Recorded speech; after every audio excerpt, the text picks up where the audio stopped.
வணக்கம்.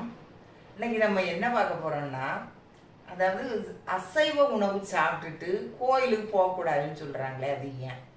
அதை பற்றி தெரிஞ்சுக்கிடுவோம். அதாவது நம்ம முன்னோர்கள் முந்தி அப்படி சொல்லியிருக்காங்க, அசைவம் சாப்பிட்டுட்டு போகாதீங்க அப்படின்னு சொல்லி. முன்னோர்கள் சொன்னதுல எப்படினாலும் அதுல ஒரு அர்த்தம் இருக்கும்.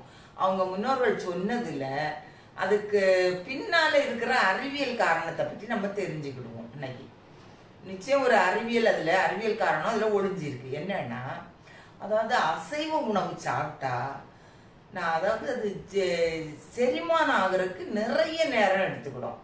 இப்போ ஒரு காய்கறி உணவுலாம் சாப்பிட்டோம்னா அது எளிதில் ஜீரணம் ஆயிரும். ஆனா அசைவ உணவுங்கும் போது அது ரொம்ப கடினத்தன்மையோட இருக்கும். அது ஜீரணம் ஆகுற நேரம் ஆகுறதுனால நிறைய பேர் சொல்லுவாங்க, அதாவது சாயந்தரம் ஆனா கூட மதியம் சாப்பிட்டதே சாயந்தரம் வர தொண்டையில நிக்கிறது மாதிரி இருக்கு அப்படின்பாங்க. அந்த அளவு ஒரு ஹெவியான ஃபீலிங் தான் இருக்கும் அசைவ உணவு சாப்பிட்டா. இதனால என்ன ஆகும்னா, உடம்பும் மனசும் சோர்ந்து ஒரு டல்லா தான் ஒரு மந்த நிலை தான் ஏற்படும். உடம்பே ரொம்ப மந்தமா ஃபீல் பண்ணும், ஒரு ஆக்டிவா இருக்க முடியாது. அப்ப அந்த ஒரு மந்த நிலையோட கோயிலுக்கு போகும்போது, கோயில்ல போனா கோயில் முழுக்க இறைவனோட சக்தி நிறைஞ்சு இருக்கும். கோயில் ஃபுல்லா அங்க உள்ள ஆகர்ஷண சக்தியும் அங்க உள்ள சூட்சும சக்தியும் இறைவன்கிட்ட இருந்து வர்ற நமக்கு வெளிப்படுகின்ற அந்த காந்த சக்தி, இன்னொன்னு அந்த அதிர்வலைகள் எல்லாமே நேர்மறை ஆற்றலை தரக்கூடிய அதிர்வலைகள்.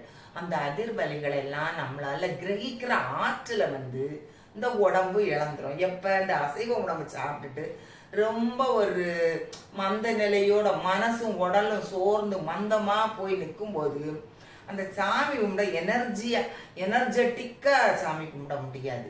அதனால அந்த இறைவனோட ஆற்றலை முழுமையா கிரகிக்க முடியாம போயிடும். இன்னொன்று, ஒரு உயிரை கொன்னு அதை சாப்பிட்டுட்டு போகும்போது கொன்றால் பாவம் தின்றால் போச்சுன்னு சும்மா அது பேருக்கு சொல்றதுதான், பாவம் போகாது. அது இன்னொன்று, பாவங்கிறதோட இறைவனோட அருளும் முழுமையா நமக்கு கிடைக்காம போயிடும். இன்னொன்று, நம்ம அதாவது ஒரு சாத்வீக உணவுகளை சாப்பிட்டுட்டு போனா நம்ம கையிலே ஒரு வாசனை தான் வரும்.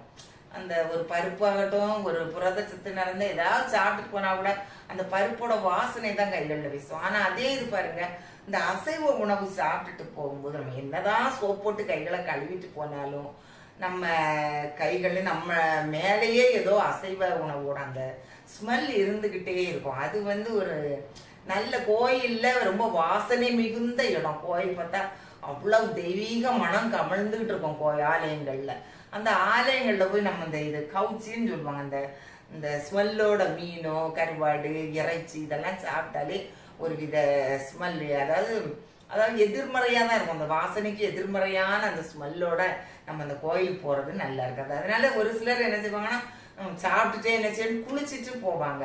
ஆனா பெரும்பாலும் கோயிலுக்கு போறது சுத்தமான மனதும் உடலோட போனா நமக்கு ஒரு ஆரோக்கியமாவும் இருக்கும், நம்ம உடம்பும் ஆரோக்கியமா இருக்கும்.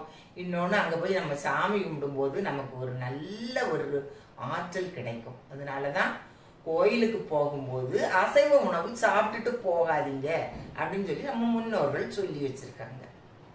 வணக்கம்.